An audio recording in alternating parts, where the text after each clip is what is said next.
ஐயா ஸ்டார்ட் பண்ண பிறகு கலந்துக்கினேன், இப்போ பண்ணேன். ஆனால் எனக்கு என்ன பேசுறதுன்னு தெரியல. ஏன்னா கேஜிஎஃப்ல நம்ம தலித் மக்கள் 1.5 லட்சம் பேர் இருக்கிறோம். நம்மளுக்கு இன்னைக்கு கேஜிஎஃப்ல நடக்கிற அநியாயம் இந்த உலகத்தில் எங்கேயுமே நடக்கல. அதனால தான் நான் கொஞ்சம் பேராயிட்டு ஒரு இடத்துல இருந்து இன்னொரு இடத்துக்கு வந்துட்டேன். ஏன்னா நம்ம பாவப்பட்ட ஜனம், உழைக்கும் கரங்கள், உழைச்சி தான் நம்ம முன்னுக்கு வரணும். நம்ம ஒருத்தனை ஏமாற்றி முன்னு ஒருத்தர் தலித்து வரதுனா கேவலம் இல்லை. நம்ம இன்னைக்கு எல்லாத்துலேயும் நம்ம இன்ஜினியர்லேருந்து தொழிலதிகாரிலேருந்து எல்லாத்துலேயும் நம்ம இன்னைக்கு நல்லா இருக்கிறோம் அப்படின்னு சொல்லிட்டு தாழ்த்தப்பட்டவங்க ஒரு கேவலமாக இல்லை.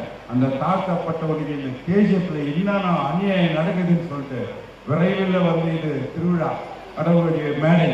இதில் நான் சொல்ல மாட்டேன், விரைவில் உங்களுக்கு சொல்கிறேன். உங்கள் கண்ணிலே தண்ணி வரும். நம்ம 1.5 லட்சம் பேர் இருந்து இந்த ஊரில் வேஸ்ட்.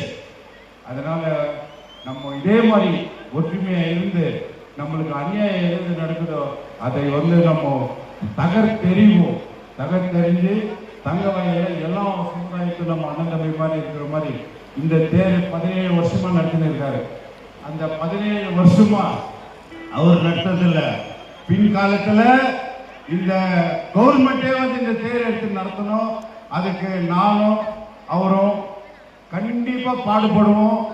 நீங்க ஜனங்கள்லாம் சிந்திக்கிற மாதிரி உங்களுக்கு என்னென்ன நான் சொல்லணுமோ அதெல்லாம் கரெக்டா எடுத்து சொல்லுவேன்.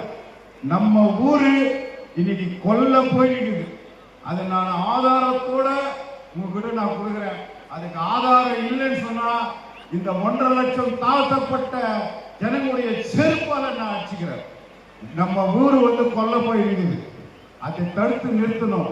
நம்மெல்லாம் விழிப்புணர்ச்சியோட இருக்கணும். இந்த மாதிரி நம்மெல்லாம் ஒற்றுமையா இருக்கிறவங்களை அன்பா கேட்டுக்கொண்டு ரசிக பெருமக்களை நீங்க பாட்டு ரசிக்கிறீங்களோ, நான் அதிகமா பேசி உங்களெல்லாம் கஷ்டப்பட வைக்கிறதுல வருவேன். பொது மீட்டிங்ல பேசுவேன், வீடியோவில் பேசுவேன், மீடியாவில் பேசுவேன். கேஜிஎஃப் அநியாயத்தை தடுக்கணும்னு சொல்லி இந்த வாய்ப்பு கொடுத்த மதிப்புக்கு மரியாதைக்கு முன்னாள் எம்எல்ஏ தம்பி ஐயா அவர்களுக்கு நன்றி, வணக்கம்.